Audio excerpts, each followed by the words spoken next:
عزیز نوجوان ساتھیوں قریب ہو کر بیٹھے، نوجوانوں کو تو بریک کی ضرورت نہیں، ضرورت تو بہت ہے۔ آج کی مجلس ویسے بھی میں مدراس سے آیا ہوا ہوں، تو 8 دن تک کے لیے میرا پورے اڑیسہ میں نظام بنا ہوا ہے۔ اسی نظام کے تحت یہ بھی نصیحت والی نشست تھی، لیکن اس میں اضافہ ہوا کہ عمرہ جانے والے ہمارے معتمرین اللہ کے دربار کے حاضری دینے کے لیے جا رہے ہیں، وہ بھی جمع ہیں، اور ان کے لیے بھی مولانا فاروق صاحب نے فرمایا کہ دعا ہوگی، تو اسی سے متعلق کچھ باتیں یاد آتی ہے۔ سب سے پہلے تو دعا یہ ہے کہ اللہ تعالیٰ ہم سب کو اپنے دربار میں بلائے اور بار بار بلائے، اور دربار میں وہی جاتا ہے جس کا بلاوا آتا ہے۔ پیسہ تو بہت ساروں کے پاس ہے، لیکن پھر بھی جا نہیں پاتے، اور آپ کو تعجب ہوگا کہ مغل بادشاہ جنہوں نے 800 سال تک اس ملک میں حکومت کیا، کوئی ایک بادشاہ بھی حج میں نہیں گئے۔ جن کی یادگار اس ملک میں تاج محل ہے، اور جامع مسجد دلی ہے، اور لال قلعہ ہے۔ بادشاہ آج کے زمانے کی طرح سے صدر یا وزیر اعظم کی طرح نہیں ہوتا، وہ تو مالک ہوتا ہے، جس سے خوش ہو جاتا ہے وہ علاقے کا علاقہ اس کو انعام میں دے دیتا ہے۔ وہ مالک ہوتا تھا اپنے ملک کا، بادشاہ جو ہوتے تھے، لیکن اس کے باوجود بھی حج کی توفیق نہیں ہوئی۔ بس اسی سے اندازہ لگاؤ کہ ہمارا غریب آدمی چلا جاتا ہے، اور ایسے ایسے عجیب واقعات ہیں کہ دودھ دھونے والا چلا گیا، مونگ پھلی بیچنے والا چلا گیا، اللہ بلانے والے ہیں۔ ہمارے پاس ایک مدرس ہیں، وہ پڑھاتے ہیں ماشاءاللہ، بہت مخلص ہیں، ان کو بہت حاضری کی خواہش تھی، اور مدرس بیچارہ کہاں سے جائے گا؟ مولانا عابد صاحب سے جا رہے ہیں۔ عابد صاحب اللہ تعالیٰ ان کے ساتھ جانے والے رفقا خوش قسمت ہیں کہ جس قافلے میں مولانا عمر صاحب پالن پوری رحمۃ اللہ علیہ روتے روتے دنیا سے چلے گئے، اور وہ یوں کہتے تھے کہ اللہ مجھے آنکھوں سے دکھا دے کہ ہر چلے اور 4 مہینے کی جماعت میں ایک عالم ہے۔ اور وہ کہتے تھے مجھے تعجب ہوتا ہے کہ 40 دن اور 120 دن 3 چلے میں بغیر عالم کے کیا سیکھتے ہیں۔ اور ایک عالم اگر ساتھ میں ہوگا، ہم بھی جماعتوں میں چلتے ہیں تو ہم کو تجربہ ہوتا ہے کہ 20 ساتھی روزانہ مسئلہ پوچھتے ہیں تو ہمارا علم تازہ ہو جاتا ہے، اور خوشی ہوتی ہے کہ تاجر مسئلہ پوچھتا ہے، ملازم مسئلہ پوچھتا ہے، ڈاکٹر مسئلہ پوچھتا ہے، سب مسئلہ پوچھتے ہیں۔ تو عالم جس قافلے میں شامل ہو جائے، بس کیا کہنے، اس کے تو مزے ہی مزے ہیں۔ آدمی پیسہ خرچ کر کے جاتا ہے اور توفیق پر جا رہا ہے، اور پھر بھی اگر شریعت کے خلاف کوئی کام وہاں جا کے کر دے۔ کتنے لوگ ہیں حج کے بعد مسئلہ پوچھتے ہیں تو اندازہ ہوتا ہے کہ ان کا حج ہی نہیں ہوا۔ تو اس لیے حدیث میں ہے کہ آپ صلی اللہ علیہ وسلم نے دین کے جو 5 شعبے ہیں، جو کامل و مکمل دین کہلاتا ہے ہمارے حضرت قاری صاحب رحمۃ اللہ علیہ فرماتے تھے کہ ہمارا دین اکمل ہے، ہمارا دین احسن ہے، ہمارا دین اسہل ہے، اکمل ہے، کامل و مکمل ہے۔ قیامت کی صبح تک ہمارے دین میں کوئی جگہ شوشہ خالی نہیں چھوڑی گئی، ہر چیز کا حل موجود ہے۔ اور پھر اسی طرح سے اسہل ہے، آسان دین ہے۔ ہم نے نکاح کو بہت مشکل بنا لیا، ورنہ نکاح سے زیادہ آسان عمل 2 گواہ کی موجودگی میں ایجاب و قبول، قصہ ختم۔ لڑکی کے اوپر کوئی کھانا نہیں، صرف ایک کھانا ہے شادی میں، اس کا نام ہے ولیمہ، اور وہ بھی طاقت کے بقدر 500,000 آدمیوں کو بلا کر شادی محل میں ولیمہ کرنا۔ میں دارالعلوم دیوبند کا مفتی ہوں، ناجائز، مفتی صاحبان سے پوچھ لو۔ 5 آدمی ادھر کے، 5 آدمی ادھر کے، اور میرے خاندان میں ایسے ہی کرتا ہوں۔ ابھی گزشتہ ہفتہ میری بھانجی کا نکاح ہوا، 10 آدمی ادھر سے، 10 آدمی ادھر سے، بس گھر کے اندر کھاؤ چلو، قصہ ختم، ولیمہ ہو گیا۔ تو نکاح کو مشکل ہم نے بنایا ہے، ورنہ تو ہمارے دین میں زندگی کا جو اتنا اہم عمل ہے، جہاں سے انسان کی زندگی کا دوسرا رخ شروع ہوتا ہے شریک حیات کے ساتھ اور خوشگوار زندگی کے ساتھ میں، وہ عمل اتنا آسان ہے۔ ایک موڑ ہے جہاں سے آدمی بدلتا، اس کی زندگی بدلتی، اس کو اتنا آسان بنایا اللہ کے نبی، اور ہم نے مشکل بنا لیا۔ تو دین ہمارا آسان ہے بھائی، تو اور احسن ہے۔ ہمارے دین کے عمل میں ہر چیز میں خوبصورتی ہے۔ ایک ذہن فردود ذہن یہ یہود و نصارہ کے چہرے میں داڑھی رکھو تو چہرہ خراب ہو جائے. بعض لوگ بولتے کیا ضرورت ہے تم اتنے بڑے بڑے بال کی داڑھی رکھ لے کر, اچھا خوبصورت کلین شو کر لے کر, اور جو ہے بالکل صاف رہنا چاہیے, اور اسے بھی سپا نام رکھ لے قرآن کا. نعوذ باللہ توہین ہے قرآن کے الفاظ اس طرح استعمال کرنا. تو داڑھی یہ حسن والا عمل ہے شریعت کا. سائنس آج اس کی تائید کر رہی ہے, اور جو ہے سائنس اس کی تحقیق کر کے معید اور معاون ہو رہی ہے کہ داڑھی کے بال کا تعلق آنکھوں کے ساتھ ہے. جو شخص بے ریش ہوتا ہے اس کی آنکھوں جلدی کمزور ہو جاتی ہیں, اور داڑھی والے اور جو داڑھی کے فوائد بہت بتائے جا رہے ہیں. تو داڑھی رکھنے سے حسن بڑھتا ہے, یہ تو مرد کے شعائر میں سے ہے.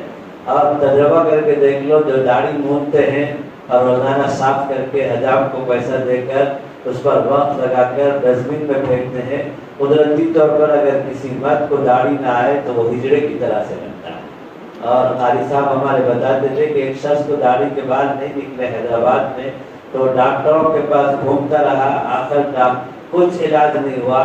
تو کسی نے مشورہ دیا کہ لندن میں ایک ڈاکٹر ہے جو اسکن اسپیشلسٹ ہے, اور آج تک اس کا کوئی کیس فیل نہیں ہوا ہے, اور وہ 1 لاکھ روپے لیتا ہے علاج کے لیے. تو آپ لندن جائیے, اس ڈاکٹر سے 6 مہینے پہلے اپائنٹمنٹ لیجیے, اور پھر اس کے بعد علاج کیجیے. تو وہ شخص صاحب مان تھا, وہ گیا لندن اور علاج کری. ہمارے قاری امیر حسن صاحب سناتے تھے رحمۃ اللہ علیہ. تو اس کے پاس گیا تو ڈاکٹر نے ساری ٹیسٹنگ کے بعد کہا کہ آپ پہلے شخص ہیں جو میری زندگی میں آج میں اپنے کیس میں فیل ہو رہا ہوں, اور آپ کی رپورٹ یہ بتا رہی ہے کہ آپ کو کسی بھی طرح کے علاج سے بال چہرے پر نہیں آئے. تو وہ دھاڑے مار کے رونے لگا وہ شخص. اللہ اکبر, کتنی بڑی نعمت ہے داڑھی, کہ اس کے لیے میں لندن آیا ہوں, اور یہ ڈاکٹر اپنے لائف میں کہہ رہا ہے کہ پہلا کیس ہے جو اس میں فیل ہو رہا ہوں کہ آپ کو کوئی داڑھی میں بال نہیں آئیں گے. تو ہمارا ہر عمل مرد کے لیے چھاتی نہیں ہے, عورت کے لیے چھاتی ضروری ہے. اگر اس کو چھاتی میں آتی ہے تو پریشان. اگر مرد کے لیے داڑھی ہے, عورت کے لیے داڑھی نہیں ہے, اسی میں حسن ہے. عورت کو اگر داڑھی کے بال آ جائیں گے تو انتہائی خراب, اور اس کے لیے شرعاً حکم ہے کہ اس آنے والے بال کو وہ موڑتے رہے. مرد کو موڑنا جائز نہیں, حرام ہے. لوگ آتے ہیں سنت ہی تو ہے نا حضرات, سنت نہیں واجب ہے. داڑھی کا وجوب حضرت شیخ نے, حضرت مدنی نے کتاب لکھی ہے, اور داڑھی کا موڑنا حرام ہے. سنت اتنا ڈھیلا سنت نہیں ہے کہ سنت ہی تو ہے, نہیں. یہ اللہ کے نبی کا چہرہ, یہ مرد کا حسن ہے. تو احسن ہے, اکمل ہے, اسہل ہے, کامل و مکمل دین ہے, خوبصورت دین ہے, اور آسان دین ہے. ہم نے اس کے پورا الٹا کر لیا ہے. تو اس لیے ہمارے دین میں بہت آسانی اللہ نے رکھا ہے. تو عمرے میں جانا اور حج میں جانا بھی بہت آسان ہے, اللہ کے بلاوے پر جا رہا ہے. اور حضرت شاہ ہردوئی ابرار الحق صاحب رحمۃ اللہ علیہ, جن کا یہاں اڑیسہ میں اتنا فیض ہے, تو وہ فرماتے تھے کہ جو ہے یہ حج اور عمرے کا سفر گناہوں کی معافی کا سفر ہے. تو اس میں آدمی اپنی غلطیاں معاف کرانے کے لیے اللہ کے دربار میں جائے تو دعوتیں کھا کر جائے, دعوتیں ڈال کر جائے, اور فوٹو تصویر بنا کر جائے, اور فنکشن ہالوں میں جو ہے فنکشن کر کے جائے.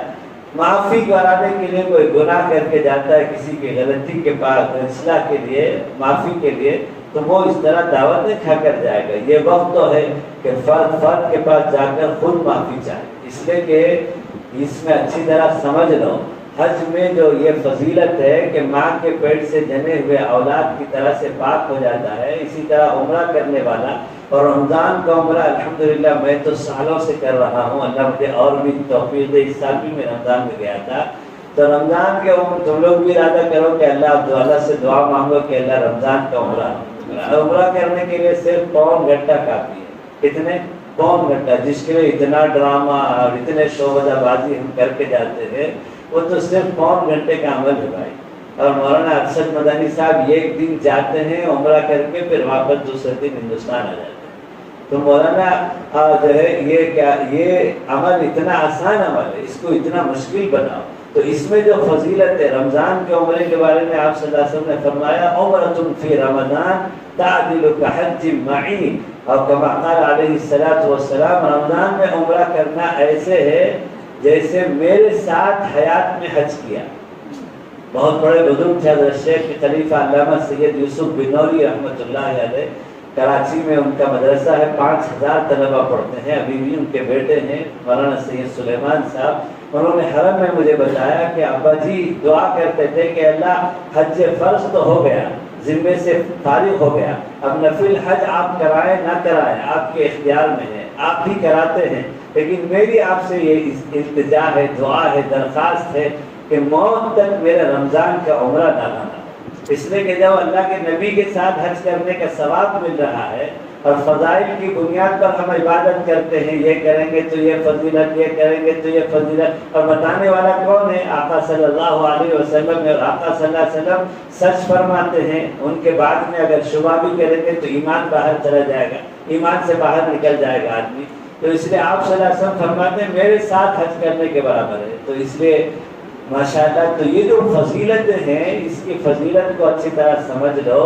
ماں کے پیٹ سے جنے ہوئے بچے کی طرح سے لوٹنے کی جو فضیلت ہے وہ ہے، یہ کس میں ہے؟ صرف حقوق اللہ میں، حقوق العباد میں نہیں ہے، 2 حقوق ہیں، ایک میرے تمہارے آپس کے حقوق اور ایک جو ہے اللہ کے حق، اللہ کا حق ہے نماز، روزہ، زکوٰۃ، حج، اس میں کمی کوتاہی ہو تو اس کی تلافی کی شکل ہے، زندگی میں قضاء عمری کرنا، روزے کی، نماز کی اور زکوٰۃ کی اور حج کی، اور مرے بعد وصیت کرنا، ہماری نماز چھوٹی ہوئی جو ہے اس کو فدیہ دے دو بول کر، لیکن آپس کی جو کسی نے غیبت کری ہے اور کسی نے جو ہے جھوٹ بولا ہے، افواہ پھیلایا ہے اور کسی کو تکلیف پہنچائی ہے اور کسی سے رشتہ ناتا توڑا ہوا ہے، کسی کا ترکہ دبایا ہوا ہے اور کسی کی زمین دبائی ہوئی ہے اور کسی کا قرضہ لے کر واپس نہیں کیا ہے، کسی کی امانت لے کر واپس نہیں کیا ہے، تو یہ سب 100 عمرہ کر لو اور 100 حج کر لو، یہ برابر باقی رہے گا۔ ماں سے پیٹ سے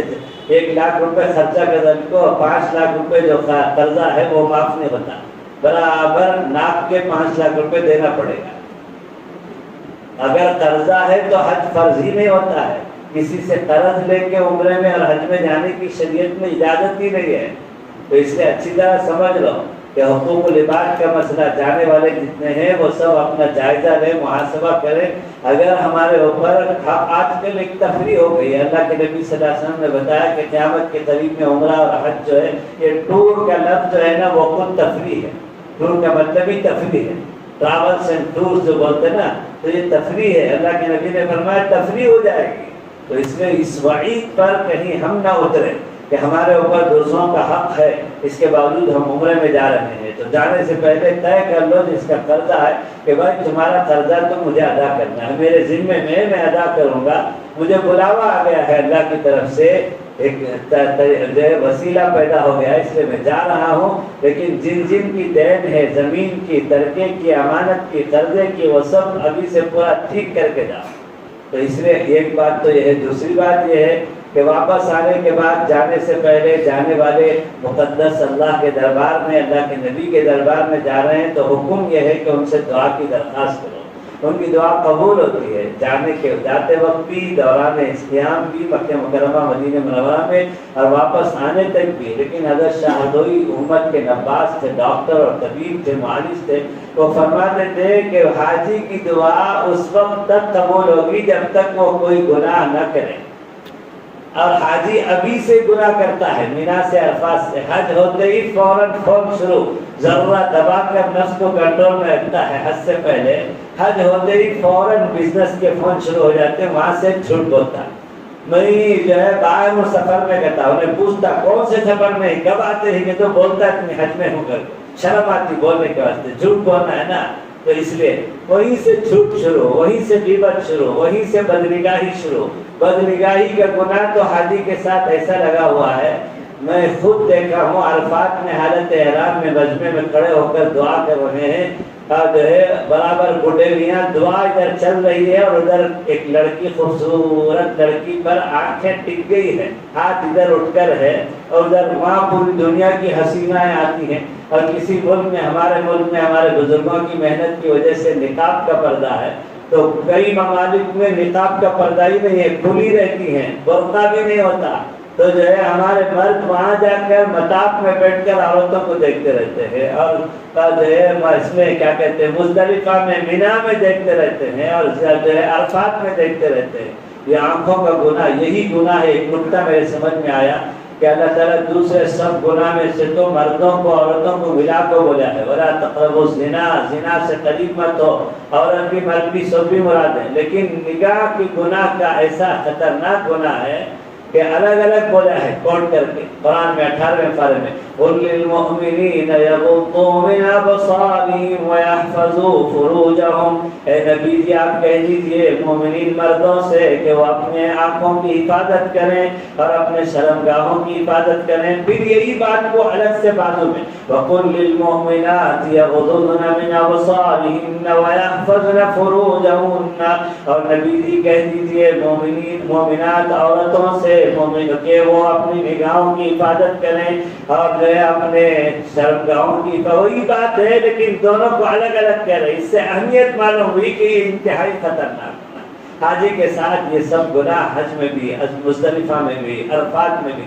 شیطان کو تو رمضان میں زنجیر میں باندھ کر سمندر میں ڈال دیتے ہیں، لیکن اس کے باوجود بھی روزے کی حالت میں آدمی جھوٹ بولتا ہے، بدنگاہی کرتا ہے، تو اس سے بڑا ایک دشمن ہے شیطان، کوئی کچھ ہمیں دشمن سمجھتے ہیں لیکن اس سے بڑا ایک دشمن ہے۔ اللہ کے نبی خود فرما رہے ہیں اعداء عدوک الذی بین جنبیک، تم اپنے اس دشمن سے جو شیطان سے بھی بڑا دشمن ہے، اللہ کے نبی فرما رہے ہیں جو تمہارے پہلوؤں کے درمیان میں رہتا ہے وہ ہے نفس، اور وہ مزدلفہ میں بھی ساتھ رہتا ہے، عرفات میں بھی رہتا ہے، 50 عمرے کے بعد بھی رہتا ہے، 50 حج کے بعد بھی رہتا ہے، صحابی ہونے کے بعد بھی رہتا ہے۔ یہ سب ساری چیزیں ہیں، اور اسی طرح سے حج کر لینے کے بعد آدمی کے نام میں اضافہ ہوتا ہے، حاجی سلیمان صاحب، حاجی فلاں صاحب۔ تو یہ کیا ہے، حاجی کا حج کر لے تو حاجی نام پڑ جاتا ہے اور ہمارا نفس خوش ہوتا رہتا ہے، ماشاءاللہ حاجی حاجی حاجی حاجی حاجی۔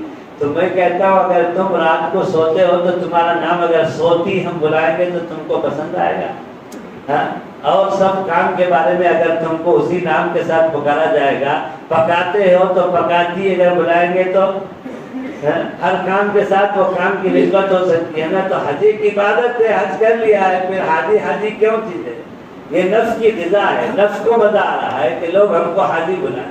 تو اس لیے ایک بات تو یاد رکھو کہ بہت بابرکت سفر ہے، اس سفر کو وصول کرو اور اس سفر کو خاص طور پر گناہوں سے بچاؤ۔ اور حقوق اللہ کی معافی تو ہو سکتی ہے لیکن حقوق العباد کی معافی بالکل نہیں ہوتی۔ اس لیے جانے سے پہلے اپنے جس کے ذمے بندوں کے ذمے رشتہ داروں کے ذمے استداتا توڑ رکھا ہے ان سے معافی تلافی کر کے جاؤ، اور جن کو دینا ہے ان سے معافی تلافی کر کے جاؤ۔ یا تو معافی تلافی کر لو یا تو کہو کہ بہت تک مجھے ارادہ ہے واپس کرنے کا، اب بلاوا آ گیا میں جا رہا ہوں، آپ دعا دے کے بھیج دیجیے اور میں واپس آنے کے بعد بھی آپ کا قرضہ آپ کی ترکہ سب ادا کروں گا انشاءاللہ۔ تو اس کے ساتھ جاؤ اور واپس آنے کے بعد پاکیزہ زندگی گزارو۔ ایک مرتبہ میں بیٹھا ہوا تھا حرم شریف میں، مولانا خلیفہ ہیں پیر ذوالفقار صاحب کے، آپ خلیفہ ہیں؟ ہاں، تو مولانا خلیفہ پیر صاحب بیٹھے ہوئے تھے وہاں دور پر، تو ہم لوگ کچھ علماء اٹھ کے گئے، تو جو ہے ایک آدمی مجلس میں پیر صاحب سے پوچھا کہ حضرت یہ طواف کیا ہے، یہ چکر جو کاٹتے ہیں؟ تو حضرت نے اس کو جواب دینے کے لیے الٹا سوال کیا، پوچھا کہ بھائی تمہارے گھر میں واشنگ مشین ہے کہ نہیں ہے؟ تو اس نے کہا کہ ہاں یہ تو اب سب گھر میں ہو گیا نا، غریب مالدار کا کوئی فرق نہیں، ضروریات زندگی۔ اس نے ڈٹ کر کہا ہاں وہ تو ہے، یہ بھی کوئی پوچھنے کی بات ہے؟ تو حضرت نے کہا اس میں کیا ہوتا ہے؟ تو اس نے کہا کہ اس میں کیا، حضرت مجھے بدھو سمجھ کر پوچھ رہے ہیں بول کر وہ سمجھ گیا تو زوروں سے جواب دے رہا تھا، اور حضرت اس کے سوال کا جواب دے رہے تھے کہ یہ مطاف میں طواف کیا ہے، اس کا جواب دے رہے۔ تو حضرت نے پوچھا تو اس نے کہا اس میں کیا ہوتا ہے؟ میرے کپڑے ڈالتے ہیں، سب ڈالتے ہیں، بند کر دیتے ہیں، بٹن دبا دیتے ہیں، وہ گھماتا ہے خوب اور صاف کر کے پھر واپس بھیج دیتا ہے۔ تو حضرت نے فرمایا یہی یہ طواف ہے، اللہ کے بندوں کی واشنگ مشین ہے یہ، کہ یہاں جتنا گھومو گے اتنا دھلو گے، جتنا گھومو گے اتنا دھلو گے۔ طواف سے گناہ معاف ہوتے ہیں، جتنا طواف کرو گے، ساتھ ساتھ چکر کا ایک ایک طواف۔ کیا بہترین جواب دیا حضرت نے۔ تو اس لیے میرے دوستو یہ جو ہے گناہ کی معافی تلافی کا سفر ہے، اس سے پہلے بھی خرافات اور رسوم و رواج اور گناہ سے بچنے کی ضرورت ہے۔ دعا دے کر بھیجنا تو ٹھیک ہے، لیکن دعوتیں کھانا، فوٹو بنانا، ویڈیو بنانا، یہ سب غلط ہے، اور پہلے سے جو گناہ ہے وہ حق حقوق ہے بندوں کے، اس کی معافی تلافی کے ساتھ جانا ہے، اور اسی طرح واپس آتے وقت بھی، آنے کے بعد بھی موت تک جس جس کا حق ہے اس کو ادا کرنا ہے، اور اپنے آپ کو گناہ سے بچاتے رہیں گے تو دعا کی قبولیت ہوگی، اور اللہ پھر دوبارہ بار بار بلائیں گے۔ بہت سے ہمارے اللہ والے ہیں جنہوں نے، حاجی امیر حسن صاحب رحمۃ اللہ علیہ مطاف میں بیٹھے ہوئے تھے، میں نے بہت حضرت سے بات کرتا رہتا تھا کہ ہمارے شمس الرحمان بھائی کے اور مولانا فاروق صاحب کے شیخ ہیں، تو حضرت سے میں نے پوچھا کہ حضرت یہ کتواں حج ہے آپ کا؟ تو حضرت ہنس کے کہنے لگے مفتی صاحب یہ تھوڑی پوچھنے کی بات ہے، اور جو ہے آپ ہر بات پوچھتے رہتے ہیں مجھ سے، تو پھر ہنس کے ہر کسی کو نہیں مجھ کو بتایا، اور حضرت تو دنیا سے چلے گئے اس لیے میں بتا رہا ہوں۔ حضرت نے فرمایا یہ میری یادداشت کے مطابق یہ 52ویں حج ہے۔ اللہ اکبر، 52 حج ہو گئے حضرت کے، 52 حج ہوئے زندگی میں، اللہ اس طرح بلاتے ہیں نا، تو اس کے بار بار اللہ ہم کو بلائے، اور جو ہے صحیح معنوں میں اس کے ثمرات اور نتائج سے اللہ تعالیٰ ہم سب کو نوازے۔ تو گناہ سے بچنا بہت ضروری ہے، اور حج کی حفاظت کرنا بہت ضروری ہے، اور حج کے بعد پاکیزہ زندگی گزارنا بہت ضروری ہے، اور حقوق العباد حج سے معاف نہیں ہوتے، عمرے سے معاف نہیں ہوتے، اس کا محاسبہ کر کے اس کی کیا ادائیگی کی شکل دو ہی ہے، یا تو معافی تلافی یا تو ادائیگی، یہ دونوں کو اختیار کرنا ضروری ہے۔ اللہ تعالیٰ توفیق عطا فرمائے۔ حضرت شاہزادی فرماتے تھے وہاں جانے کے لیے آدمی لاکھوں روپے خرچ کر کے جاتا ہے، اب وہاں وقت وصول کرو، 5 وقت حرم میں جاؤ، عمرے کرو، دعاؤں کی کثرت کرو، بیت اللہ کو دیکھو، یہ سب چیزیں، بازاروں میں مت جاؤ، کون سی چیز کون نہیں ملتی، اعلیٰ درجے کا آخری درجے کا انتہائی نظام آن لائن کا ہو گیا۔ امیزون میں تمہیں دنیا کی کون سا سامان ہونا ڈور ڈیلیوری میں آ جاتا ہے، کیا ضرورت ہے اب جا کر وہاں سے ٹھوکر لانے کی، صرف کھجور اور زمزم لے کر آؤ۔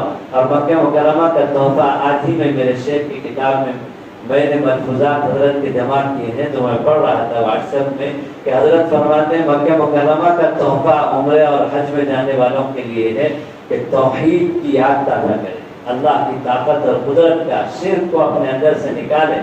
اور کتنے شرک کے الفاظ ہیں، حضرت تھانوی نے بہشتی زیور میں لکھا ہے کہ مومن تو مومن سمجھتا ہے، وہ الفاظ کی وجہ سے اس کا ایمان نکل چکا ہوتا ہے، اللہ حفاظت فرمائے۔ اس میں سے ایک عام بات ہے، حضرت فرماتے ہیں الگ سے ایک باب قائم کیا ہے حضرت تھانوی نے بہشتی زیور میں، فرماتے ہیں اگر کوئی یوں کہے کہ بے وقت کی بارش کیوں ہو رہی ہے تو اللہ پر الزام ہے، بے وقت کی بارش نہیں، جو بارش ہو رہی وہ بھی اللہ کے نظام کے تحت ہے، اور جو دھوپ آ رہی ہے وہ بھی اللہ کے نظام کے تحت ہے۔ تم کو اگر بے وقت ان سیزن لگا تو یہ اگر جملہ نکالو گے تو اللہ پر الزام ہو جائے گا، نعوذ باللہ۔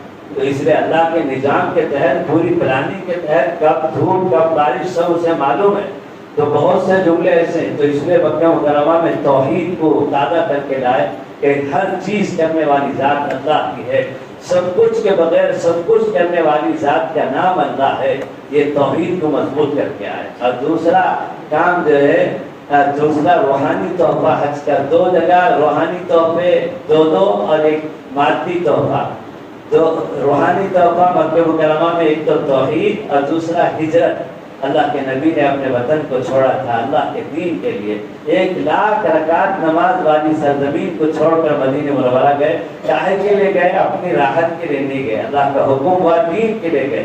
تو تم لوگ بھی اپنی زندگی میں یہ زندگی دنیا کے جھمیلوں کے ساتھ دین کے تقاضوں پر چلنا، دعوت کے راستے میں اللہ والوں کی آمد پر، اور جو ہے جمعیت علماء جو ہے جماعت کے تقاضوں پر اپنا وقت نکالو۔ لوگ بولتے مصروفیت تھی، وہ تھی، شادی میں جانے کے لیے ساری مصروفیت کنارے ہو جاتی ہے، لیکن جنازے میں جانے کے لیے اور عیادت میں جانے کے لیے اور اللہ والوں کی آمد پر جانے کے لیے، دعوت کے تقاضوں پر چلنے کے لیے فرصت بہت زیادہ ہو جاتی ہے۔ تو اس لیے ہجرت اللہ کے دین کے لیے، اللہ کے حکم پر، اللہ کے نبی نے اس وطن کو چھوڑا ہے، تو اپنے دنیاوی جھمیلوں سے دین کے تقاضے پر نکلنے کا عزم لے کر آؤ۔ یہ 2 تحفے ہو گئے، اور ایک تحفہ زمزم جو ساری دنیا کے تمام پانی میں متبرک پانی ہے، جس کو پینے پر اللہ کے نبی نے فرمایا جو پیو گے، جو نیت کر کے پیو گے، ماؤ زمزم لما شرب لہ۔ بعض لوگ بولتے کیا حضرت کیسا شوگر تھا کہ ویسا آج ابھی ہے، حج کو جا کر آ کر پیتا زمزم پیے۔ تمہاری نیت کا فساد ہے، تمہاری نیت میں کمزوری ہے، تم اگر واقعی اللہ کے نبی کی بات پر یقین کر کے زمزم پیو گے تو کون سی بیماری، کتنے لوگ جو کہتے ہیں کہ میری ساری بیماری چلی گئی زمزم کی برکت سے۔ تو یہ تحفہ دو روحانی تحفہ، مدینہ منورہ میں دو روحانی تحفہ، ایک تو سنت، وہاں سے داڑھی رکھ کے آؤ، کلین شیو کر کے مت آؤ، اور اسی طرح سے وہاں سے ہر کام میں سنت، کھانے میں، پینے میں، سونے میں، جاگنے میں، گھر سے نکلنے میں، مسجد جانے میں، بیت الخلاء جانے میں، آنے میں، بال بنانے میں، اور جو ہے اپنے کپڑے پہننے میں، گھر کے اندر، گھر کے باہر، ہر کام میں اللہ کے نبی کا کریں۔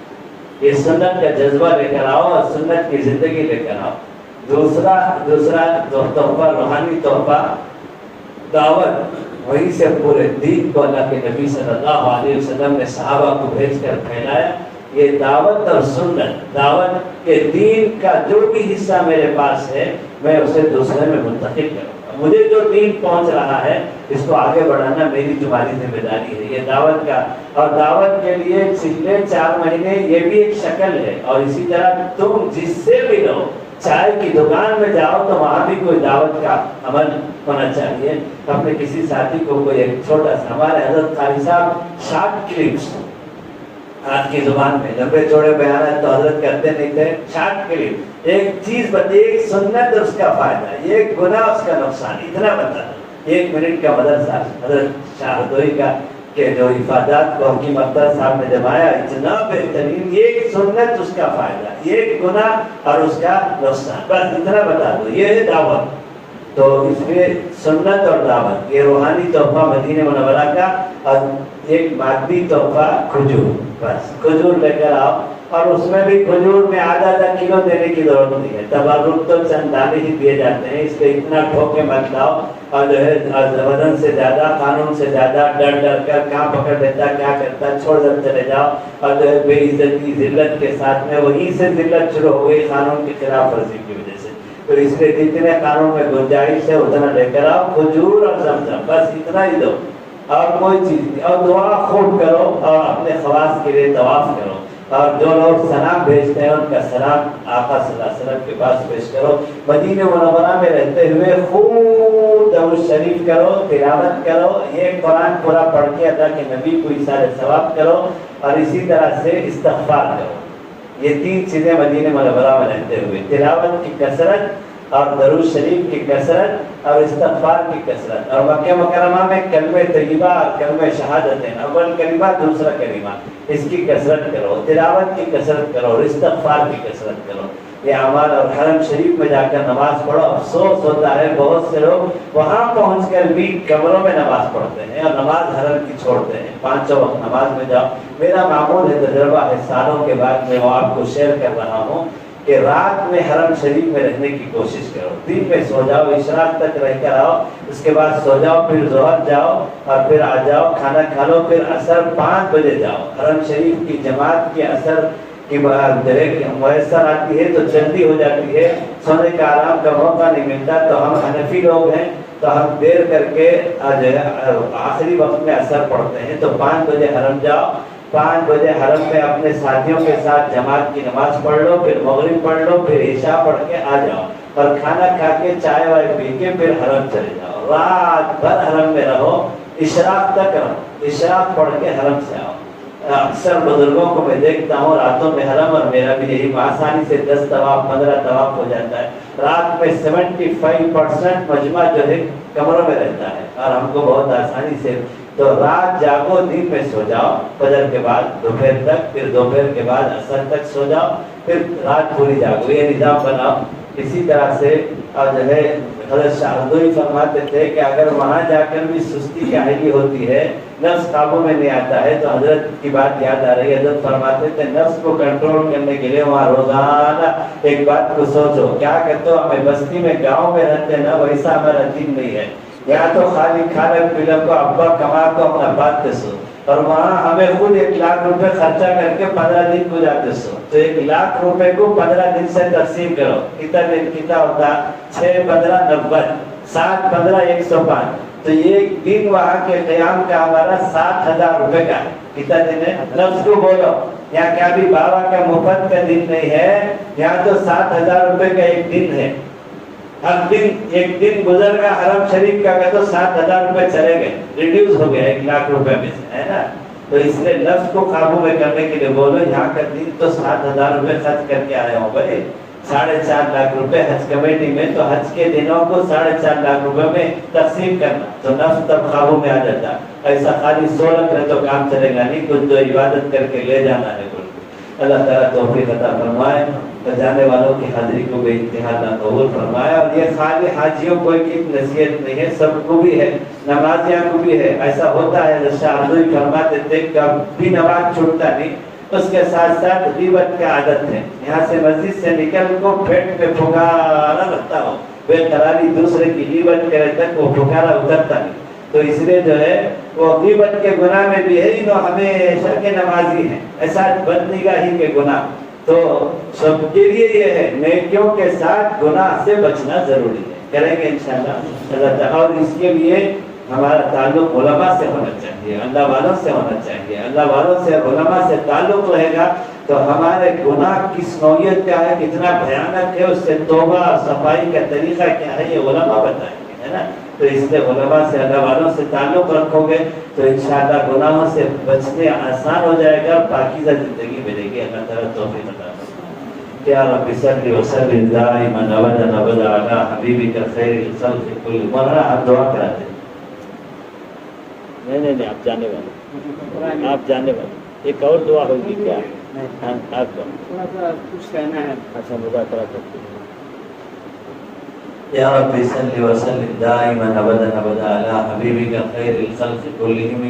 یا ارحم الراحمین یا ارحم الراحمین یا ارحم الراحمین یا ذا الجلال والاکرام یا ذا الجلال والاکرام یا ذا الجلال والاکرام۔ اے اللہ تو رحمان ہے، رحیم ہے، بڑے بڑے پاپیوں کو معاف کرتا ہے، بار بار معاف کرنے والا ہے۔ اللہ ہم کو اور پوری امت مسلمہ کو معاف فرما دے۔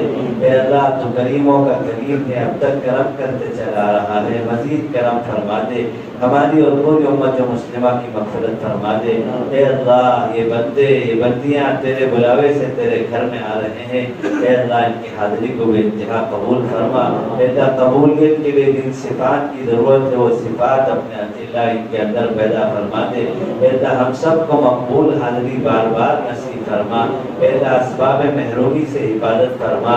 اے اللہ وہاں حاضری کے دوران بھی اللہ صحیح معنوں میں اوقات کو اللہ اعمال سے لبریز گزارنے کی توفیق عطا فرما۔ اے اللہ وہاں سے واپسی کے بعد پاکیزہ زندگی کا فیصلہ فرما۔ اے اللہ گناہوں کی معافی کا اس کو ذریعہ فرما۔ اے اللہ حج عمرے کے بعد پاکیزہ زندگی پر استقامت کے ساتھ چلنے میں اپنی مدد کو شامل حال فرما۔ اے اللہ نفس و شیطان کے مکر و فریب سے ہر جگہ حفاظت فرما۔ اے اللہ ان کی دعاؤں میں ہمارا حصہ نصیب فرما۔ اے اللہ ہر طرح سے ان کو آسان فرما۔ اے اللہ ان کو قبولیت سے نواز دے۔ اے اللہ تیرے حبیب صلی اللہ علیہ وسلم نے حاجی اور معتمرین کے لیے 2 دعائیں مانگی ہیں، قبولیت کی اور آسانی کی۔ اے اللہ ہم بھی ان کے حق میں یہی دعا کرتے ہیں۔ اے اللہ ان کو جسمانی روحانی صحت عطا فرما دے۔ اے اللہ واپسی کے بعد سنتوں والی، مجاہدے والی، اے اللہ ہجرت کے جذبے والی، قربانیوں والی، دعوت والی زندگیاں نصیب فرما۔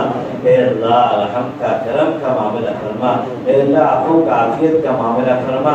اے اللہ جانے سے پہلے اور جا کر آنے کے بعد موت سے پہلے اپنے حقوق سے بھی بری کروا دے، اپنے بندے اور بندیوں کے حقوق سے بھی بری کروا دے۔ اے اللہ 5 شعبوں والا دین، عقائد والا، عبادات والا، اے اللہ معاملات والا، اخلاقیات والا، معاشرت والا، اے اللہ کامل و مکمل اصل اور احسن دین پر چلنا آسان فرما۔ اے اللہ سنتوں والی، ایمان اور ایمانیات والی زندگی نصیب فرما۔ اے اللہ اپنے وقت پر اکمل ایمان پر حسن خاتمہ کی دولت نصیب فرما۔ وصلی اللہ تعالی علی خیر خلقہ سیدنا مولانا محمد و آلہ و صحبہ اجمعین والحمد للہ رب العالمین۔ یا مجیب یا مجیب یا مجیب۔ سبحان اللہ و بحمدہ، سبحانک اللہم و بحمدک، نشهد أن لا إله إلا أنت، نستغفرك.